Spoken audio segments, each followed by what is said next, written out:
أعوذ بالله السميع العليم من الشيطان الرجيم. بسم الله الرحمن الرحيم. السلام عليكم ورحمة الله تعالى وبركاته. وعليكم السلام ورحمة الله وبركاته. الحمد لله رب العالمين. الحمد لله الذي هدانا لهذا وما كنا لنهتدي لولا أن هدانا الله. أشهد أن لا إله إلا الله وحده لا شريك له، وأشهد أن سيدنا ومولانا محمدا عبده ورسوله المبعوث رحمة للعالمين. أما بعد. Jemaah sekalian, hadirin yang dimuliakan oleh Allah Subhanahu wa taala, Bapak sekalian. Puji syukur kehadirat Allah Rabbul Jalali wal Ikram. Pada malam hari ini bersama-sama kita kembali merasakan betapa nikmat Allah Jalla Jalaluh tidak pernah terhenti, ya Allah Subhanahu wa taala curahkan kepada kita semuanya. Dan tentunya yang Allah Subhanahu wa taala minta adalah bagaimana kita mampu menjadi pribadi-pribadi yang pandai bersyukur.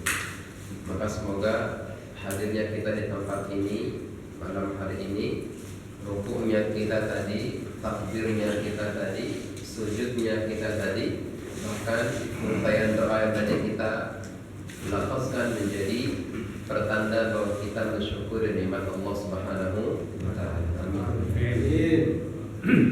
Dan tentunya kemudian mari bersolawat pada Rasulullah Muhammad sallallahu alaihi wasallam, pada ahli bait, pada para sahabat, dan kemudian pada umat beliau, dan semoga kita semuanya termasuk umat beliau yang nanti akan mendapatkan syafaat beliau pada hari kiamat. Amin. Hadirin sekalian yang Allah muliakan, pertemuan sebelumnya kita mengkaji mengenai tema kemukjizatan Al-Quran. Seperti masih ingat ya Pak ya?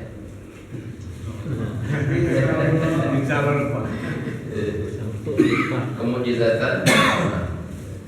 Kita flashback sebentar, kembali mengingat murajaah. Kita sampaikan waktu itu bahwa Al-Quran adalah mukjizat Allah yang abadi. Karena memang Rasul sallallahu alaihi wasallam, Muhammad sallallahu alaihi wasallam adalah Rasul terakhir, Nabi terakhir, maka butuh juga mukjizat yang sampai akhir zaman kita lihat mukjizat tersebut, kita rasakan mukjizat tersebut. Karena mukjizat adalah sesuatu kejadian yang luar biasa yang membungkam orang-orang yang tidak mau beriman. Itu seperti itu. Kalau seperti itulah arti mukjizat, jadi sesuatu kejadian yang luar biasa yang membungkam orang-orang yang mencelaah, mencemooh, tidak mau beriman kepada syariat yang dibawa oleh para nabi, oleh para rasul. Maka tadi itu, karena Rasul adalah Nabi terakhir sampai akhir zaman, maka kita menyebut beliau sebagai Rasul akhir zaman, ya. Maka tentunya mukjizatnya kita rasakan sampai saat ini. Itulah kemudian mukjizat yang khalidah, mukjizat yang abadi, itu adalah Al-Quran yang kita pegang, yang kita baca sampai saat ini. Maka Allah Subhanahu wa taala dalam surah Al-Ankabut ayat 50-51 menegaskan, wa qalu a'udzu billahi minasyaitonir rajim, wa qalu laula unzila alaihi ayatun min rabbih. Jadi orang-orang kafir itu mengatakan, kenapa enggak turun tanda-tanda kepada Muhammad sallallahu alaihi wasallam min rabbih, dari Tuhan. Kemudian pada ayat yang sama, qul, katakan wahai Muhammad sallallahu alaihi wasallam, innamal ayatu 'indallah wa innama ana nadhirun mubin. Jadi bukti tanda-tanda itu adalah pure prerogatifnya Allah Subhanahu wa taala. Artinya ya enggak bisa kemudian kalau tidak kehendak Allah tidak akan dikasihkan mukjizat tersebut. Kemudian ayat berikutnya 51, kata Allah Subhanahu wa taala dalam ayat tersebut, Awalam yakfihim anna anzalna 'alaikal kitaba yutla 'alaihim. Tidakkah cukup bagi mereka wahai Muhammad, kami turunkan kata Allah, kitab, yakni Al-Qur'an yang kita baca. Yutla 'alaihim, dibacakan kepada mereka. Inna fi dzalika la rahmatan wa dzikra liqaumin yu'minun. Sesungguhnya Al-Quran itu, kitab itu adalah rahmat Allah, zikra, ya, peringatan, zikir, liqaumi yu'minun, bagi orang-orang yang beriman. Maka ayat ini sejatinya adalah penegasan. Allah Subhanahu wa taala menegaskan bahwa Al-Quran ini adalah mukjizat yang Allah Subhanahu wa taala turunkan kepada Rasulullah sallallahu alaihi wasallam. Dan kita contohkan pada pertemuan bulan lalu bagaimana Allah menjadikan Al-Quran ini senjata. Senjata apa? Senjata yang sangat-sangat ampuh menggetarkan hati orang-orang yang beriman. Siapa namanya? Suhaib bin Amr Ar-Rumi kan? Ketika akan masuk, seorang lagi kisahnya, ketika akan masuk ke Mekah mau haji pada itu musim-musim haji, pemuka-pemuka Quraisy bilang, wahai Suhaib, nanti di sana ada orang gila, nanti di sana orang, maaf, ya, segala labeling lah yang ditujukan kepada Rasulullah SAW. Kata orang pemuka Quraisy, jangan sampai kamu mendengar apa yang dibaca sama orang tersebut. Karena kalau kamu dengar, nanti kamu bahasanya terpengaruh, terhipnotis, terkesima dan seterusnya. Maka Suhail kemudian, lucunya waktu itu Suhail yang belum beriman, kemudian mengambil kapas, ditutupkan ke kupingnya agar jangan sampai mendengar perkataan Sallallahu Alaihi Wasallam, ayat Al-Quran yang dibacakan oleh Muhammad Sallallahu Alaihi Wasallam. Kemudian begitu akan tawaf, dalam hatinya terbesit, ya. Oh, saya ini kan pemuka kaum juga, saya ini kan pemimpin kaum juga. Kok bisa-bisanya saya yang sama kaum saya ini dikenal sebagai pemimpin, tentunya orang cerdas, orang hebat, kok maunya dibodohi kayak gini, pakai kapas. Beliau bilang, ya kalau kata-katanya baik saya terima, tapi kalau kata-katanya jelek saya tinggalkan. Akhirnya dibuka kapasnya. Takdirnya berkata, bertemulah dengan Nabi Muhammad Sallallahu Alaihi Wasallam. Kebetulan Rasulullah membaca beberapa ayat Al-Quran, tersentuh hatinya, ya, akhirnya mengikrarkan keimanannya. Jadi senjata yang sangat ampuh yaitu Al-Quran. Kemudian ya kita tahu juga bagaimana masuk Islamnya siapa? Umar bin Khattab. Sudah tahu kita semua bagaimana kisahnya. Digetarkan oleh sholat Toha, bahkan dikisahkan sampai padamnya jatuh bergetar, ya, yang tadinya ingin bertemu Nabi untuk membunuh beliau Sallallahu Alaihi Wasallam, tapi kemudian terbalik 180 derajat, akhirnya menjadi pembela Rasul dan bahkan makamnya sekarang di dekat Baginda Sallallahu Alaihi Wasallam. Hadirin yang Allah muliakan, jadi itu ini sekedar mengulang saja, ya. Dan yang ingin kita sampaikan pada malam hari ini adalah dari aspek apa sebenarnya nilai kemukjizatan Al-Quran itu. Nanti benang merahnya di belakang ya Pak, kenapa kita urai ini semua, kenapa kita kaji dan seterusnya. Tapi sebenarnya kata kuncinya sih agar kita semuanya terus termotivasi, jangan sampai terlalu jauh interaksi kita bersama Al-Quran, itu kata kunci. Menurut para ulama ada empat hal yang menjadi karakteristik kemukjizatan Al-Quran tersebut, atau mukjizat Al-Quran dalam empat hal. Yang pertama adalah al-i'jaz al-lughawi, sebutannya oleh para ulama, yakni Al-Quran itu secara lughah, secara bahasa juga adalah memiliki mukjizat tersendiri.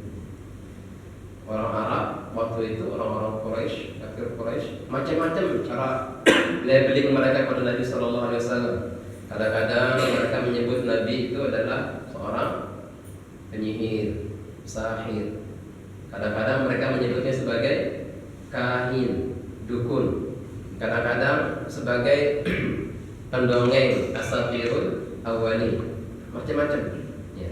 Menurut para ulama, hadirin Allah muliakan, macam-macamnya labeling kepada Nabi ini itu menandakan bahwa orang-orang kafir waktu itu sudah bingung bagaimana cara membungkam Nabi Shallallahu Alaihi Wasallam. Mereka akhirnya cari berbagai macam labeling. Oke, sekarang kalau ada labeling yang ya, yang apa bahasanya mungkin yang sering kita dengar itu biasa ya Pak. Misalkan apa Pak? Anti Pancasila misal saja ya. Apalagi ya macam-macam loh sekarang kita dengar deh labeling itu ya biasa gitu. Biasa. Padahal Al-Quran itu berasal dari bahasa yang sama dengan mereka sehari-hari, hurufnya sama, huruf hijaiyah juga, kemudian ya mereka paham. Tetapi ketika ditantang oleh Allah Subhanahu Wa Taala, kalau nggak mau beriman ya udahlah, coba datangkan seperti Al-Quran. Nggak bisa juga ya udah 10 ayat seperti dalam Al-Quran. Nggak bisa juga ya dikecilkan lagi. Satu ayat seperti Al-Quran, ya akhirnya sampai saat ini tidak bisa, tidak ada orang yang mampu membuat seperti Al-Quran. Itu berlebihnya. Tidak ada sampai saat ini ya, tidak ada. Bahkan kata Allah Subhanahu Wa Taala, "Qul la in jitama'atil insu wal jin ala an ya'tu bimithli hadzal Qur'an." Bukan hanya manusia, kata Allah, orang-orang apa ya, yang punya dari golongan jin, misalkan punya apa? Ya Bapak, bahasanya punya punya jimat. Ya, dia punya mungkin dengan golongan jin ya, dia punya hubungan tertentu ya. Dia bersahabat dengan jin, yang jin itu memberikan manfaat bagi dia, entah bentuknya tuyul atau apa kita tahu. Indigo. Kata Allah, silakan panggil seluruh manusia, bahkan semua jin juga, semua orang-orang yang merasa pintar, makhluk-makhluk yang merasa pintar, datangkan seperti Al-Quran. Ya, sampai saat ini tantangan tersebut berlaku. 14 abad tidak ada yang mampu menjawab. Pernah ada Musailama al-Kadzdzab ya, tapi ayatnya ketika turun apa ya? Saya lupa itu. Ketika turun misalkan di Al-Quran bercerita mengenai gajah ya. Kemudian dia juga ada tuh ayatnya. Saya juga kan, ini juga ada Al-Quran buatan dia. Saya nggak hafal kalau emang kalau dihafal ya. Tapi lucu maknanya gitu. Itu Musailama al-Kadzdzab. Itu yang pertama adalah i'jaz al-lughawi. Secara bahasa Al-Quran itu sudah mengandung kemukjizatan yang luar biasa. Dan ya, kita mungkin belum ini Pak ya, belum, karena kita bukan orang Arab, bahkan mungkin gak ngerti bahasa Arab juga. Jadi ya baca biasa saja gitu. Tetapi orang-orang Arab yang mereka mungkin sastrawan, waktu itu ketika turunnya Al-Quran di sana sini banyak penyair Pak. Saya lupa apakah saya pernah bilang di sini. Bahkan waktu itu para penyair itu menjadikan itu sebagai mata pencaharian. Artinya kalau lagi butuh duit nih Pak, oh ini ada orang kaya nih, dibuatin saya sama mereka, wahai kau Tuhan, kau orang mulia, dikasih uang, gitu misalkan. Zaman itu pun sudah banyak penyair yang cari makan dengan cara memuji orang-orang yang punya duit, engkau pemurah dan seterusnya. Tetapi ya sampai saat ini waktu itu pun tidak ada yang bisa mampu menandingi keindahan Al-Quran, bahasa Al-Quran. Dan yang kedua kemudian adalah ada yang disebut dengan al-i'jaz al-ikhbari. Apa itu? Al-Quran membawa berita, banyak berita. Terbagi jadi 4 lagi. Yang pertama adalah berita tentang perkara-perkara yang ghaib. Perkara-perkara yang ghaib. Misalkan tentang apa? Al-Quran bercerita tentang surga. Ghaib itu Pak. Alladzina yu'minuna bil ghaib. Gimana surga itu? Meskipun Al-Quran bercerita, tapi tetap saja kata Rasulullah, surga itu mana ainun ra'at. Tidak bisa apa-apa yang tidak pernah terlihat oleh mata kita. Sekarang menurut kita ini apa yang paling indah, Pak? Sungai, misalkan gunung, kita ramai-ramai misalnya air pekan mendatangi puncak, suasana yang asri, hijau, kemudian sejuk, pemandangannya juga enak seperti itu. Atau kita ke pinggir pantai misalkan, wah ombaknya tenang dan seterusnya. Itu menurut kita indah. Tapi kata Rasulullah, ma la ainun ra'at wa la udhunun sami'at wa la khatar ala qalbi bashar. Jadi Al-Quran itu keindahannya tidak bisa dibayangkan oleh mata kita, oleh pikiran kita, tidak pernah terlintas oleh pikiran, kemudian lebih indah daripada yang kita bayangkan pada saat ini. Mungkin di surga ada sungai, bahkan ada sungai kan di surga itu. Di surah Muhammad coba nanti kita buka ya. Ada sungai apa? Sungai susu, sungai madu, sungai khamar, sungai arak ya. Coba dibuka di surah Muhammad itu. Ada juga sungai min asal apa namanya? Anharum min ma'in ghairi asin, air jernih. Ya, air yang jernih, tapi tentunya nikmatnya jauh lebih daripada air yang kita kita minum di dunia ini. Ya. Surga, sungainya ada, ya. Buah-buahannya juga tentu ada, tetapi kemudian jauh lebih indah apa yang ada dalam surga. Dari mana kita tahu itu semua? Al-Quran menceritakan, Rasul Sallallahu Alaihi Wasallam menyampaikan. Belum lagi kita sifatun nar misalkan, berbicara mengenai neraka jahanam, neraka itu mengerikan juga. Bahkan Rasul menyampaikan, kalau mau tahu Pak kedalamannya neraka itu, jadi sekarang kita ambil kerikil, kita cemplungin hari ini, ya, kalau tidak salah menurut riwayat tersebut, sampai dasarnya kapan? Nanti 70 tahun lagi Pak, baru nyampe dasar. Jadi kalau saya nyemplungin saat ini, belum tentu nanti nyampe dasar saya masih hidup. Itulah kurang lebihnya. Atau bayi nyemplungin nanti, dia udah bungkuk baru sampai dasar. Jadi mengerikan. Itu dari mana kita tahu sifat-sifat neraka, sifat-sifat surga, malaikat itu dari nur misalkan Al-Quran yang menceritakan. Itu yang pertama ya. Atau yang kedua, cerita Al-Quran bercerita mengenai perkara-perkara gaib yang sudah lalu misalkan. Cerita tentang kaumnya Nabi Nuh, cerita tentang kaumnya Nabi Lut, nabi-nabi yang sebelumnya. Dari mana tahunya kita? Dari Al-Quran. Ini para ulama coba mengurai. Kemudian tadi yang pertama cerita mengenai gaib yang mutlak ya, perkara-perkara gaib. Kemudian perkara-perkara yang cerita-cerita masa lampau, umat-umat sebelum kita dan seterusnya.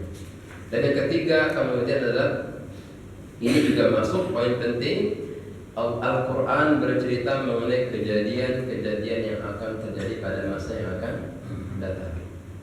Ada yang cerita di sini Pak. Ada, jadi dalam surah Ar-Rum, situ Allah Subhanahu wa taala bercerita. Ini hadisnya dari Niyar bin Mukrim Al-Aslami. Waktu turun surah Ar-Rum ini, Alif Lam Mim Ghulibatir Rum fi adnal ardi wa hum min ba'di ghalabihim sayaghlibun. Kurang lebih surat ini bercerita bahwa nanti Romawi itu akan menang melawan Persia. Waktu turunnya surah ini Pak, Persia itu lagi di puncak-puncaknya, lagi jaya-jayanya. Bahkan Romawi pun jauh di bawah, tertinggal oleh Persia. Ketika turun surah ini, maka Abu Bakar kemudian membacakan surah ini ke hadapan pemuka-pemuka Quraisy, karena orang-orang Quraisy itu mereka lebih mendukung Persia daripada Romawi. Sedangkan orang-orang kaum muslim itu lebih suka Romawi yang menang. Di sini disebutkan ya karena mereka juga ahli kitab ya. Karena mereka juga ahli kitab ya, ada kitabnya Injil seperti itu. Kemudian setelah dibacakan ayat tersebut, tentunya ribut nih, diketawakan. Abu Bakar diketawakan oleh orang-orang Quraisy. Mana mungkin Rum bisa menang lawan Persia seperti itu? Sedangkan ya sekarang aja sudah jauh lebih inferior, ya, superior Persia daripada Rum. Akhirnya waktu itu Pak belum ada larangan syariat tentang taruhan. Kata Abu Bakar, udah kita bertaruh, kita taruhan aja deh. Ntar lihat aja gimana, mana yang benar. Akhirnya taruhanlah. Kemudian setelah itu kan di dalam bahasa ayat tersebut fi bid'i sinin. Jadi beberapa tahun ke depan. Bid'i sinin itu antara 3 sampai 9 tahun. Ya, 3 sampai 9 tahun itu artinya bid'i sinin sebetulnya dalam bahasa Arab. Ya. Maka mereka taruhan. Di sini tidak disebutkan apa yang jadi taruhannya. Akhirnya ya terjawab pada tahun ke-7 setelah ayat tersebut turun, maka kemudian Romawi menang atas Persia. Akhirnya menanglah taruhan Abu Bakar. Tapi waktu itu taruhan belum dilarang. Kalau sekarang jangan nggak boleh. Dilarang aja taruhan. Dilarang aja taruhan gitu. Dilarang aja taruhan. Berapa skor nanti ini? Baik, jadi itu dan ada lagi tentunya kisah cerita-cerita tentang sesuatu yang akan terjadi nanti hari kiamat. Idza zulzilatil ardu zilzalaha. Banyak dalam juz 30 apalagi berbicara mengenai hari kiamat. Tadi juga misalkan yang tadi kita bacakan surah apa tadi Pak? Wal 'adiyat, surat Al-'adiyat. Nanti juga kemudian al-zalzalah, kemudian al-qiyamah, itu betapa mengerikannya hari kiamat.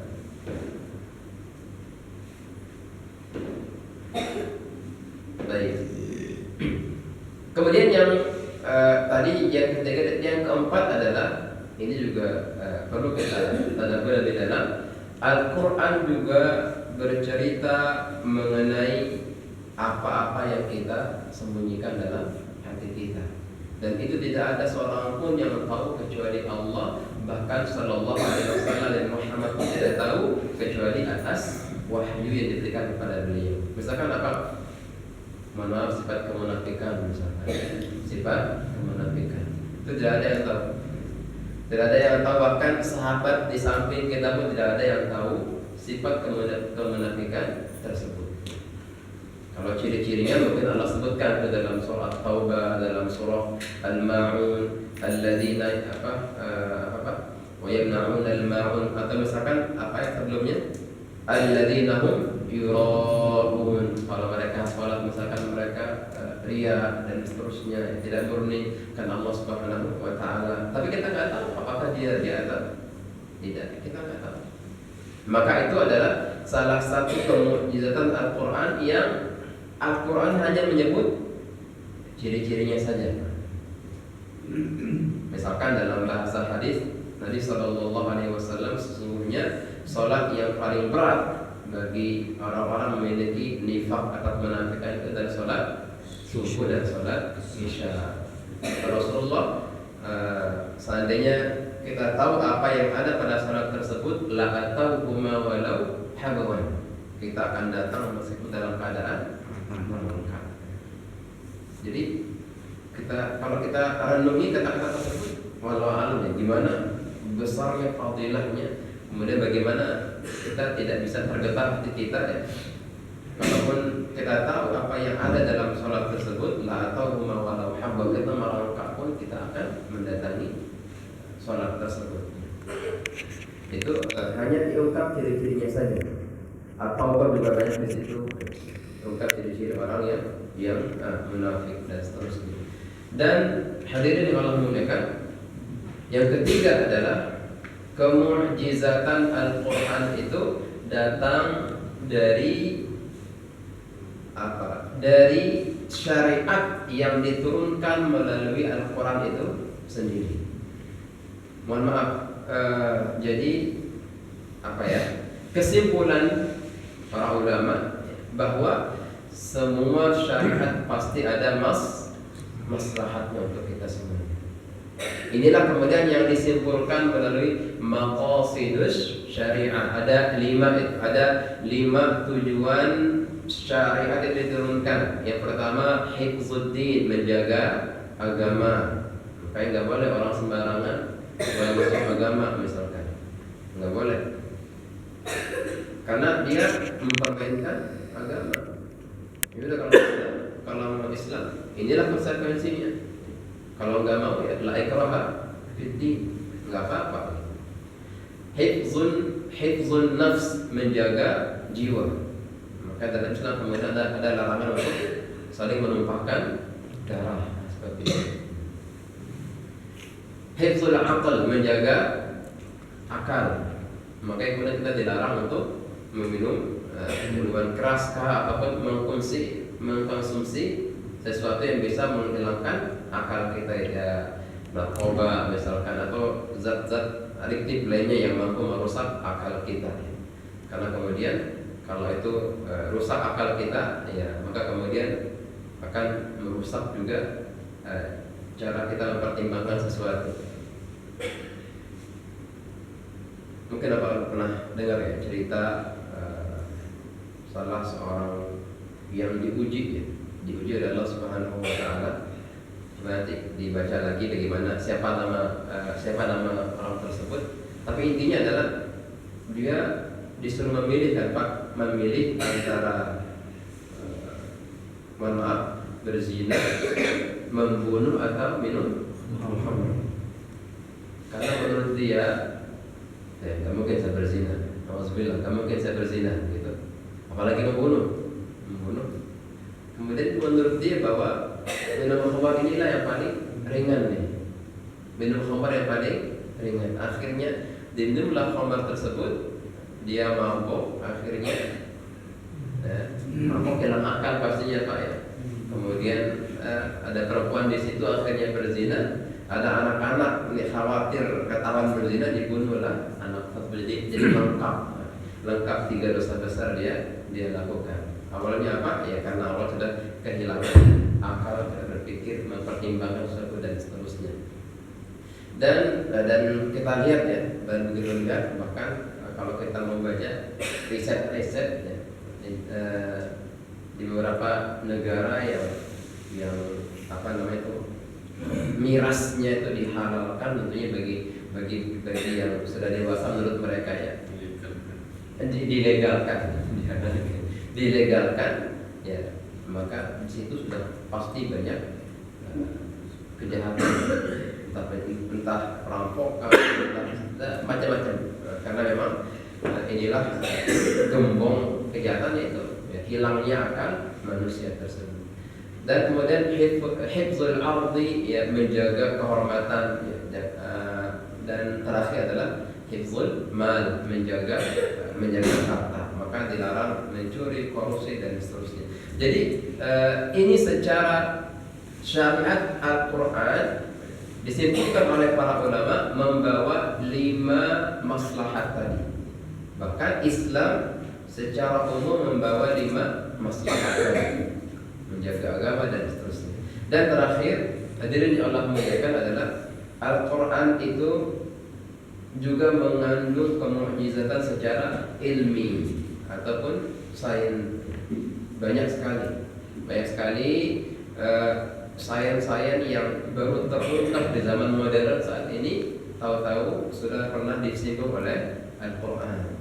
Misalkan ya, kalau kita mau di sini contoh yang banget ya, bagaimana kemudian penciptaan manusia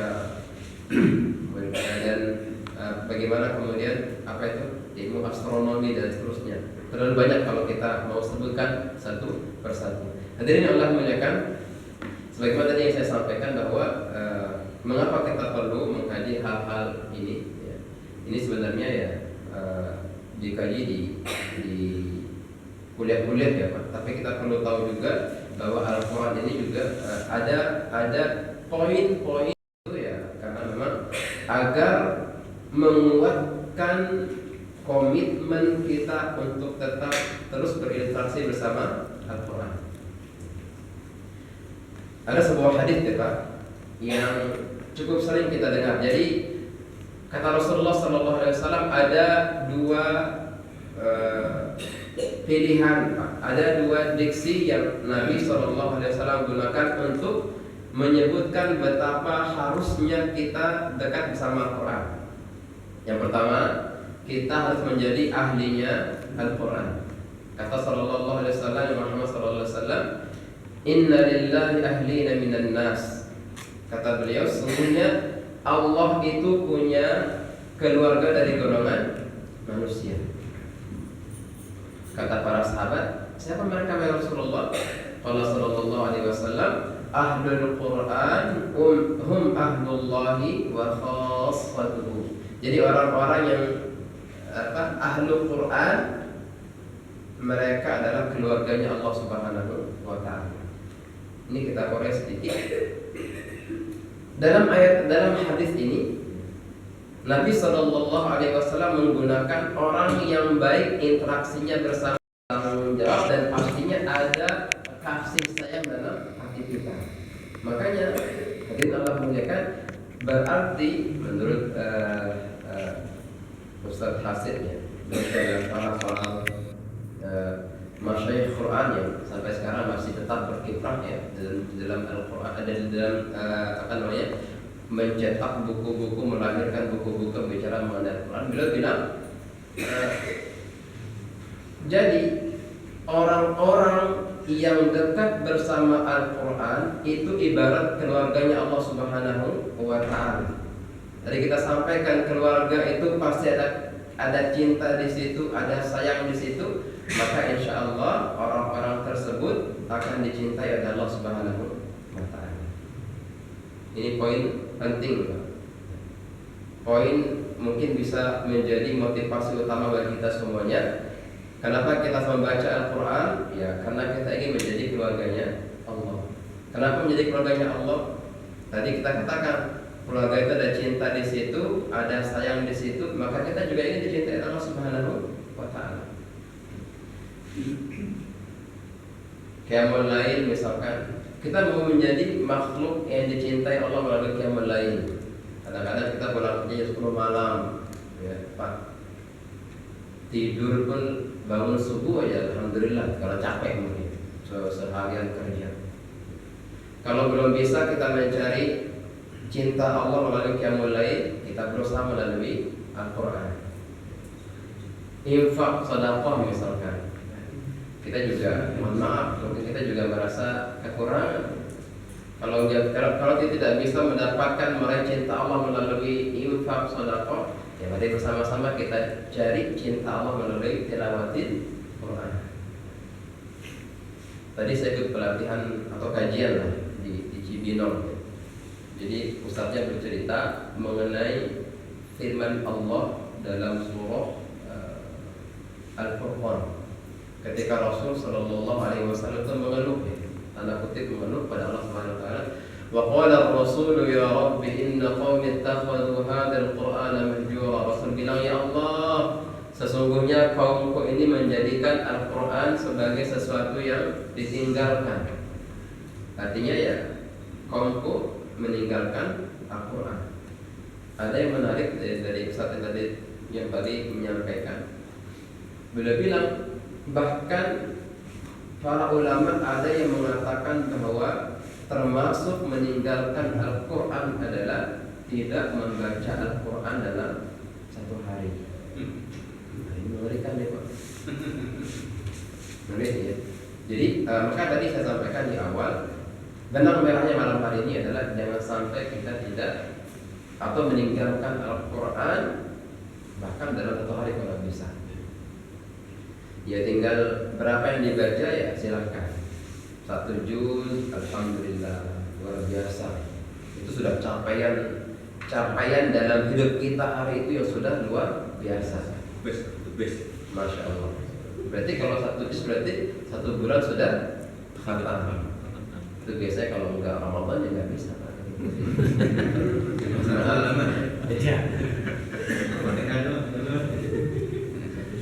Ya kalau nggak bisa berarti ya setengah juz dalam sehari. Setengah juz berarti ya 2 bulan ya Pak, 2 bulan selesai. Atau seperempat juz misalkan. Berapa seperempat juz itu? 5 halaman. 2 halaman 2 lembar 1 halaman. Berarti ya kurang lebih ada 3-4 bulan bisa khatam. Atau ya misalkan kalaupun sangat super sibuk, mengalahkan Pak DPR misalkan, ya syukur-syukur 1 halaman dalam 1 sibuk juga. Tadi ada bapak yang nanya tadi asar kan ada kajian juga, dia tanya, Ustaz tuh kalau kita sholat kemudian kita baca surah-surah pendek itu dihitung ngaji nggak? Ya enggak, saya bilang namanya ngaji itu adalah kita buka Al-Quran, kemudian kita lihat ayatnya, kita lihat mushafnya, kita baca 1 sampai seterusnya 1 halaman, alhamdulillah. Bahkan seorang yang hafiz 30 juz pun, ya, dia murojaah dibaca Al-Qurannya, ditutup, dia baca itu hafalannya, itu pun tidak dihitung tilawah, Pak. Itunya murojaah. Mana tilawah itu? Kita buka ayatnya, kita buka halamannya, kita baca 1 persatu 1 halaman, alhamdulillah dalam sehari. Itulah yang disebut dengan tilawah. Berat 1 halaman, udah 1/2 halaman deh. Berat juga ya, 1 ayat. Alif lam mim turun lagi. Ya. Bagaimana kalau belum bisa mengaji? Ya itulah PR kita bersama ya. Yang belum bisa mengaji, ya kita berusaha untuk belajar mengaji. Saya lihat itu ada pengumuman untuk tahsin setiap malam minggu. Kalau di tempat saya di masjid yang saya tinggal di situ ya setiap malam Jumat biasanya. Tahsinnya sama juga. Sama bapak-bapak juga yang ikut pada waktu itu. Makanya sekali sebulan biasanya kafian baca surah Al-Kahfi. Sisanya ya kita belajar ngaji. Menumbuhkan. Saya bilang ke bapak tersebut, Pak, mungkin satu pertemuan mungkin agak susah, kita langsung lancar, ya. Tetapi minimal kita menjaga motivasi. Seperti malam ini diuraikan hujjat Al-Quran, disampaikan tadi salah satu hadis, ya tujuannya adalah motivasi bagi saya pribadi kepada kita semuanya. Jangan sampai kemudian 1 hari berlalu tanpa membaca Al-Quran. Dan satu lagi yang tak kalah penting, 1 hadis terakhir ya Pak ya. Tadi kita sampaikan Al-Quran atau orang yang dekat dengan Al-Quran dia ibaratnya keluarganya Allah. Keluarga pasti ada cinta kasih di situ. Keluarga yang normal ya. Atau yang kedua adalah Iqra'ul Qur'an fa innahu ya'ti yawmal qiyamati syafi'an li ashabi. Kata Rasulullah sallallahu alaihi wasallam, bacalah oleh kalian Al-Quran, maka Al-Quran akan menjadi pembela kita pada hari kiamat. Saya lupa apakah pernah sampaikan di sini atau belum. Tapi kita bayangkan Bapak sekalian, coba bayangkan ya, kita berimajinasi sebentar. Kita katakan bahwa nanti ada persidangan di hadapan Allah Subhanahu wa taala. Siapa hakimnya? Alaihissallahu bi ahkamil hakim. Allah tabaraka wa taala. Banyak yang menuntut kita, Pak. Ada yang menuntut kita, mungkin dosa-dosa kita menuntut kita, mungkin maksiat kita menuntut kita semuanya. Maka kita bayangkan persidangan di dunia ini. Ada hakimnya, ada pengacaranya, ada saksinya, ada pembela dan seterusnya. Maka Al-Quranlah salah satu pembela kita. Al-Quranlah salah satu nanti pengacara kita. Ketika polis turun misalkan penghuni neraka, alhamdulillah, kalau kita dekat dengan Al-Quran, maka Al-Quran inilah yang akan membela kita mati-matian, sehingga yang tadi yang polis neraka Allah Subhanahu wa taala selamatkan dan ganti menjadi penghuni surga. Kapan Al-Quran mau membela kita? Tadi itu, mari kita jaga kembali interaksi kita bersama Al-Quran, dan kita pastikan ya Pak, 1 hari tidak boleh berlalu tanpa membaca Al-Quran. 1 1 juz alhamdulillah, nggak bisa kita bagi 2, setengah juz nggak bisa lagi, minimal tadi adalah 1 halaman, nggak bisa lagi setengah halaman atau 1 ayat ya. Semoga dengan demikian hidup kita menjadi berkah nanti di akhirat, kemudian sebagaimana yang kita harapkan ada penolong kita dapat Allah Subhanahu wa taala. Jazakumullahu khairan katsiran wa lakum minkum. Subhanakallahumma wa bihamdika asyhadu an la ilaha illa anta astaghfiruka wa atubu ilaika. Wassalamualaikum warahmatullahi wabarakatuh. Waalaikumsalam.